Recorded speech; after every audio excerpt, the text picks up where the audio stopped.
Hi, this is Randy Travis. Thanks for logging on to 103WKDF.com. Sound like I knew what I was talking about.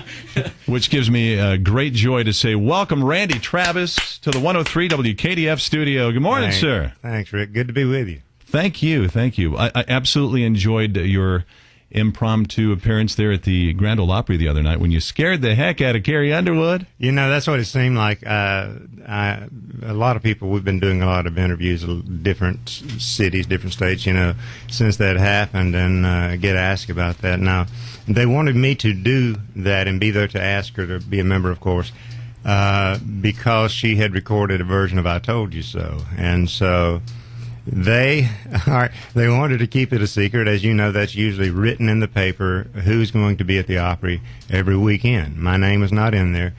Even the guys in the band that we work with every night knew we were going to sing on the Opry, but did not know what I was going to do as far as Carrie goes.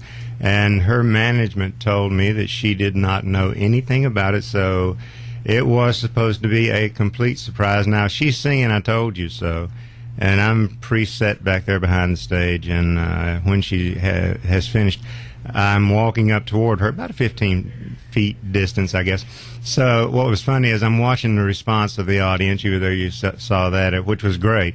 So as I'm walking, I'm seeing that, and then I'm seeing some of the people in the front, of course, looking at her and then looking at me and wondering, it's like, what's going on? And then you can see them start laughing too, you know, so that was fun. But when I got up to her, I started laughing because when she turned to actually see me to her right, it's like she jumped back, probably, about a foot maybe? Easily. And if it was not a surprise, she is a great actress because it seemed so genuine. And, of course, again, you were there, so for those listening who didn't see or hear this, I told her thank you and how great I think she did on singing that song, and then happy birthday, and then said the management and staff at the Opry asked me if I would ask you if you'd like to be his newest member.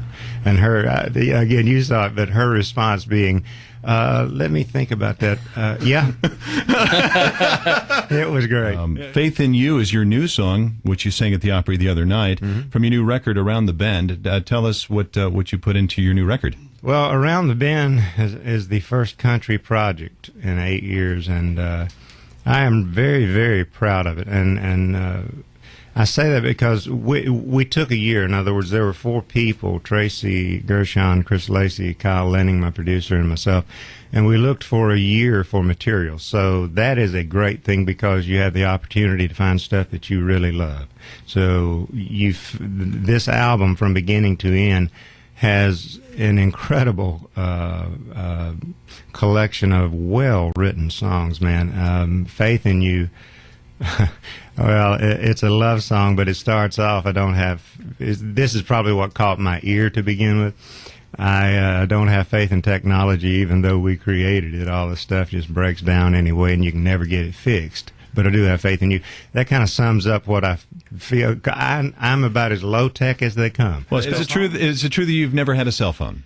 I've never owned a cell phone. Never? Never.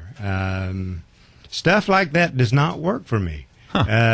I know nothing about the computer technology that exists today that you guys are using here, obviously. Yeah, it's great. It has helped us out a lot, and business-wise. And again, like my wife with the BlackBerry and her cell phones, I've been on the bus doing interviews for next shows, dialing a phone number to a radio station 2, sometimes 3 times, will not go through. And I can read, if you give me, 3 shots, I'm bound to dial it right once. Give it to her, give the phone to her, she'll dial it, hand it back to me, it's ringing. It irritates me. But no, I don't want a cell phone, and I really don't care about the computer technology.